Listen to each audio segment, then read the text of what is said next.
Ya, oke. Selamat berjumpa kembali dengan Rama Bali, Rasta Made Berbagi Literasi. Kali ini kita berbagi literasi dengan di acara atau di program Ngakses, ngobrol asik seputar Kepala Sekolah Sukses. Pada hari ini kita berjumpa dengan Pak Nyoman Darta, Kepala SMA Bali Mandara yang luar biasa, banyak prestasi yang beliau raih, best practice, kemudian juga prestasi sekolahnya. Siapa yang nggak kenal Bali Mandara ya? Jadi hebat sekali dalam kurun waktu sekian periode, sekian tahun beliau memimpin SMA ini. Banyak sekali prestasi-prestasi yang bahkan tidak terpikirkan sebelumnya oleh yang lainnya. Beliau mencoba mengembangkan banyak ide-ide kreatif berdasarkan pengalaman beliau selama dekade beliau dari guru jadi kepala sekolah di beberapa tempat. Kemudian sekarang terimplementasi yang luar biasa di SMA Bali Mandara. Yuk kita akan jumpa dengan beliau dan kita akan ngobrol seputar prestasi-prestasi yang pernah diraih sebagai bentuk pengalaman kita. Pak Man, hari ini kita ngobrol asik seputar Kepala Sekolah Sukses. Nah, bisa berbagi inspirasi Pak berkaitan dengan tata kelola atau manajemen pusat, utamanya adalah di pengelolaan sumber daya manusia sehingga mindset mereka itu berubah. Ya. Terima kasih Pak Made atas waktunya. Jadi saya sangat mengapresiasi sekali kegiatan ini sehingga konsep berbagi itu bisa kita sampaikan ke teman-teman. Jadi guru itu merupakan kunci daripada suksesnya sebuah sekolah. Karena itu harus perlu kita pelihara dalam tanda kutip, kita kembangkan, kita update kemampuannya sehingga mereka tetap mengikuti perkembangan zaman dan bisa memberikan pelayanan yang terbaik kepada anak-anak kita. Kemudian dari sisi proses mendidik yang saya sampaikan ke guru-guru itu supaya mereka memandang anak itu dengan rasa hormat. Oh, jadi fokusnya ke anak? Iya, ke siswa. Ya, jadi betul. Di sini muridnya kan berasal dari keluarga miskin. Jadi yang dari sisi kemampuan IQ itu hampir 90% di bawah rata-rata. Di bawah rata-rata. Jadi kita tidak boleh membullying mereka, mengatakan bodoh dan lain sebagainya. Tapi kita pandang mereka bahwa mereka punya potensi. Wah, ini yang luar biasa sekali ya. Jadi siswa di bawah rata-rata kemudian menjadi wah suaranya bukan berteriak lagi Pak. Gimana itu? Nah, itulah. Jadi kita harapkan guru-guru tidak meremehkan mereka, tapi hormati, yakini bahwa mereka punya potensi yang unik yang harus kita gali dan kita fasilitasi untuk dikembangkan. Ada teknik khusus tak untuk itu? Tekniknya yang pertama itu kami melakukan foundation. Jadi anak-anak yang kalau berhitung saja 4 kali 7 mereka sudah tidak bisa hampir 72% kemampuannya sebelumnya baru datangnya.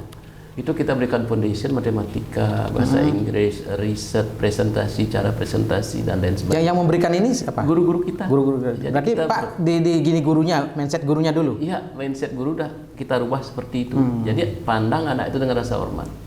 Nah, setelah itu cara kedua kami adalah bagaimana kita ajak mereka untuk berani bermimpi. Karena mereka kan miskin.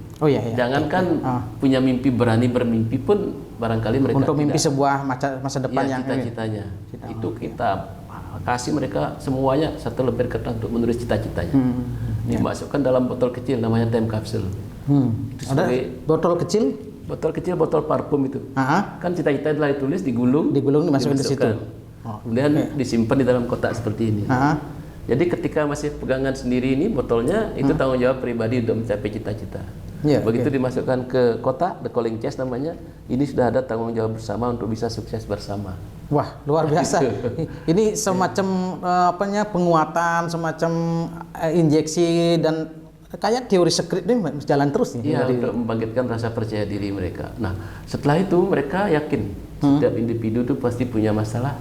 Untuk mencapai cita-cita itu. Betul. Ada berupa ekonominya, tidak punya ayah, tidak punya ibu, pemalu. Itu tulis dalam selembar triplek dengan kapur. Setelah itu api kita nyalakan di lapangan, anak-anak berbaris sambil bersemangat di depan api, dipatahkan tripleknya langsung dilempar. Oh, berarti hal-hal negatif itu dibakar dan dikorbankan. Filosofi yang sangat mendasar sekali. Setelah itu baru dibacakan ikrar api. Jadi ikrar api pertama bahwa semua api yang ada di masing-masing siswa itu harus tetap menyala. Mereka harus tetap semangat. Gitu. Ketika ada api temannya itu mulai nggak pernah redup, harus dihidupkan, disemangati. Jadi ada share dan care. Itu pertama yang kami lakukan setelah foundation. Nah, setelah itu baru kita lakukan namanya pendidikan berbasis kesadaran. Nah, ini luar biasa juga. Berarti dari tadi ada apa? Foundation, kemudian fondasi, ada decoding, kemudian decoding. Yang terakhir ini ada yang ketiga, namanya pendidikan berbasis karakter. Wah, kesadaran. berbasis kesadaran. Oke, awareness berarti ya. Iya, sangat mudah, hanya dengan duduk hening 2 kali sehari selama 15 menit. Silent sitting terpandu apa bebas? Temannya yang mandu. Oh gitu. Mereka pejamkan mata, kemudian akhirnya mereka sampai kepada satu titik namanya pure consciousness, medan kesadaran atau kesadaran. Ini tiap hari. Tiap hari 2 kali. Kalau masih aktif dulu pukul 6 pagi dan pukul 4 sore. Nah ternyata setelah kita teliti itu memang mampu meningkatkan daya ingat, mampu menurunkan hormon yang menyebabkan stres itu. Sehingga tuh stresnya turun. Kalau stres sudah turun kan, berarti mereka bisa belajar dengan baik. Ini sesuai dengan teori Debmeyer itu ya, bahwa terjadi relaksasi. Kalau pikiran sudah relaksasi dalam suasana alfa, orang pasti akan nyambung. Itulah yang kita coba lakukan. Nah setelah itu baru kita belajar. Jadi di awal tahun itu kita tidak langsung ke kurikulum KD1, KD2 enggak. Oh ya. Jadi foundation dulu setelah MPLS nih ya. Oh ya, foundation itu berapa bulan? 1 bulan. 1 bulan lumayan. Jadi cukup lama. Kemudian yang kedua baru decoding, yang ketiga baru pendidikan berbasis kesadaran. Dengan itu tuh mereka sadar kalau sekolahnya kotor mereka bersihkan. Kalau misalnya bangkunya masih ada kotor-kotor mereka bersihkan. Jadi sadar sendiri. Kelapa misalnya berbuah mereka sadar untuk tidak diambil. Dipetik dan lain sebagainya. Itulah ekses dampak pendidikan berbasis kesadaran. Oke. Hebat, berarti ada 3 pendekatan utama yang betul-betul sangat basic sekali kalau yang di sini saya lihat berarti dari situ. Nah kemudian yang dari instrukturnya itu dari guru sebelumnya ada penyiapan nggak untuk guru-guru? Ya, jadi tadi kan pertanyaannya bagaimana kita mengembangkan merubah mindset guru. Di mindset guru yang pertama saya rubah, mereka harus memandang anak itu dengan rasa hormat. Yang kedua itu mereka harus mendidik anak secara holistik. Oke, betul. Jadi anak itu tidak boleh dituntut pokoknya dapat matematika 10, enggak. Jadi selama ini kan itu yang terjadi ya. Ingin guru matematika ingin siswanya semua pintar matematika, guru kimia ingin semua pintar kimia gitu kan. Ada itu. Pokoknya seimbang antara kognitif, afektif dan psikomotor. Sehingga mereka menjadi anak yang betul-betul berkembang secara maksimal, yang siap bersaing untuk menghadapi tuntutan atau tantangan global ini. Karena sering di beberapa tempat Pak Man, ada terkendala kadang kepala sekolah itu sering kali mengalami benturan program dari idenya dengan beberapa guru yang sekiranya tidak nyambung. Selama pengalaman Pak Man terkait prestasi yang luar biasa, kemudian anak-anak mengalami kesadaran, guru juga berubah. Di awalnya ada gitu, ada benturan-benturan semacam itu enggak? Ya, jadi begini. Guru-guru di sini kita latih untuk peka merasakan ada masalah. Setelah mereka ketemu masalahnya, itu bukan untuk dikeluhkan, tetapi untuk dicarikan solusi berupa sebuah inovasi. Jadi inovasinya datang dari guru, bukan dari saya. Jadi dari batan apa? Dari guru itu buat sebuah inovasi. Mereka yang menyusun, mereka yang coba-coba membagi ke teman-temannya, membuat organisasinya, jadi dilibatkan oleh temannya, sehingga mereka merasa memiliki. Jadi kan tidak kepala sekolah ditentang. Betul. Jadi karena dasarnya datanya dari mereka. Jadi kita mendukung, mengontrol gitu aja. Jadi sebagai supporting sistem aja. Itu tekniknya. Itu selama ini Pak Man, kalau kendala tadi kan rasanya nggak terlalu banyak juga kalau memang sudah supportnya dari banyak gitu. Artinya guru a priori, guru tidak mendukung program itu tidak ada sama sekali kalau saya bilang. Karena sudah basicnya seperti itu dibuatkan itu. Nah kemudian dari sisi ini, karena ini kan salah satu sekolah berasrama itu ya, salah satu sekolah berasrama di mana tentu akan selama full time itu guru dengan ini akan bersentuhan. Itu ada enggak teknik-teknis kalau tadi kan programnya itu di awal foundationnya, kemudian penyiapannya, kemudian dalam proses pengembangan berikutnya ada enggak teknis-teknis gimana pertemuan siswa dengan guru selama full time 24 jam itu gimana ngaturnya itu? Ya, jadi kan begini, saya melatih guru-guru itu untuk bisa melayani anak-anak dengan penuh ketulusan, keikhlasan, cinta dan kasih sayang. Di sini saya sampaikan kepada guru-guru dan pegawai mengabdi, mengisi diri. Jadikan sekolah ini sebagai learning community masyarakat belajar. Learning community masyarakat belajar. Setelah itu saya sebagai kepala sekolah siap menerompetkan kompetensi yang Ibu Bapak miliki. Dengan demikian nanti akan diundang oleh sekolah lain untuk memberikan materi Silakan di sana nikmati rezekinya. Oke, betul. Berarti Pak membangun passionnya guru, menemukan identitinya kan itu ya. Kemudian dia apa sih kompetensi yang memang dia jadi perlu dikembangin di sini gitu ya. Dan di sini perkara nanti dia digunakan di tempat lain atau itu memang diberikan kebebasan Pak Man ya. Iya, tetapi ada SOP berbagi. Oh gitu. Tidak serta-merta kita kasih, enggak. Ada SOP berbagi. Gimana ceritanya tuh? Jadi misalnya ada surat datang dari luar untuk minta narasumber misalnya tentang project business learning. Di sini sudah ada daftar guru beserta kompetensinya. Guru si A kompetensinya project business learning, si B misalnya tentang Google Classroom dan seterusnya. Itu udah ada. Ketika ada misalnya surat mohon tentang project business learning, tinggal melihat kompetensinya. Yang cocok ternyata 3 orang guru A, B, C. Berarti di pengelolaan sumber daya Pak sudah membangun personal branding guru kalau begitu ya. Nah, jadi personal branding guru itu terbentuk dengan tidak sendirinya, dibangun dalam sebuah sistem. Gimana Pak membangun personal branding itu Pak? Personal branding. Ini boleh berbagi dah cerita rahasianya jadi itu. Saya lanjut dulu ini. Jadi ketika misalnya A, B, C 3 orang guru siap, punya kompetensi. Lihat yang berikutnya. Frekuensi berbaginya sudah berapa kali? Si A berapa kali? Si B berapa kali? Si C berapa kali? Kita kasih yang paling sedikit. Oh ya, jadi ada keadilan ada berbagi. Lagi yang ketiga, yaitu hari itu ada jam mengajar enggak? Kalau ada jam meskipun frekuensinya kecil, tidak boleh berangkat.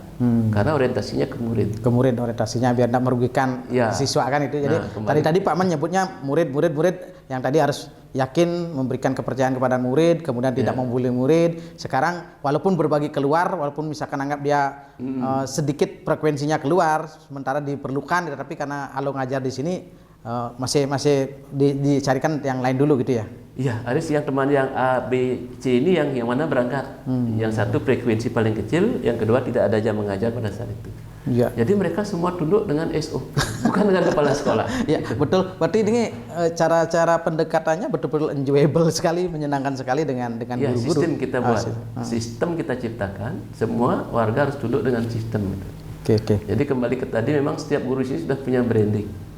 Pak Darsike misalnya, dia punya branding di Google Classroom, di Kuiper, kemudian di Project Based Learning, sekarang ke guru penggerak dan seterusnya. Jadi semua punya branding, yang itu saya sebut daftar kompetensi. Yang nanti dengan branding itu seolah kita jual. Dengan personal brandingnya, kemudian menuju ke brandingnya profil company-nya ini kan. Berarti tanda kutip kan ada nilai jual.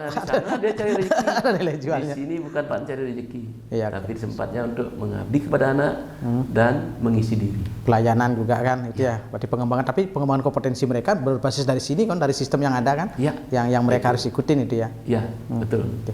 Oke. Luar biasa kita dapat ngobrol asik seputar kepala sekolah sukses. Padahal banyak sekali yang harus kita bisa eksplor ya kepada Pak Man, karena banyak prestasi-prestasi. Kita tidak berbicara prestasinya Pak Man, apa yang mau diraih kemarin, kemudian jelas bahwa tadi udah ada rahasianya nih. Rahasianya adalah berani bermimpi. Jadi berani bermimpi ini rahasianya ternyata. Berarti Pak Man selama ini kan membuat sebuah mimpi untuk memajukan SMA ini dari sistem dari apa? Nah, boleh gini nak, dicuri dikit nak. Selama ini mimpinya dalam hal memimpin SMA yang katakanlah kalau dengan SMA lain kan ini masih sangat mudah sekali kan? Tapi prestasinya langsung lompat begitu. Jadi betul, saya selalu menyampaikan kepada teman-teman, selalu menjadi yang terdepan. Oke. Itu yang saya pasang. Apapun penilaian PKKS target 100. Agitasi target 100, pokoknya targetnya jangan sampai turun dari target maksimal. Betul. Setelah kita pasang target maksimal, kita tidak boleh berleha-leha. Harus betul-betul disiapkan dengan baik untuk pencapaian target. Untuk pencapaian target itu. Ini budaya industri padahal SMA loh. Budayanya budaya industri itu harus punya target dan capaiannya. Jadi setelah punya target, kita harus bisa paham bersama lewat apa? Rapat-rapat koordinasi, giliran presentasi tentang tugas-tugas yang diberikan oleh sekolah. Sehingga ketika si A presentasi, si B ini nonton, berikan pertanyaan, berikan tanggapan, berikan masukan, sehingga akhirnya mereka paham dengan sistem persekolahan. Luar biasa berarti sharingnya Pak Man. Terima kasih Pak Man, jadi sudah berbagi dengan kita, jadi luar biasa. Mudah-mudahan tidak jemu di lain kesempatan, lain waktu. Ada banyak hal yang ingin kami dari Rama Bali untuk bisa eksplor, untuk berbagi dengan rekan-rekan kita di seluruh Indonesia. Semoga acara kita di Ngakses, ngobrol asik seputar kepala sekolah sukses bisa bermanfaat buat kita semua. Salam bahwa Indonesia bisa, karena kita memang hebat. Terima kasih Pak Man. Sampai jumpa pada edisi berikutnya. Jangan lupa like, share, dan komen.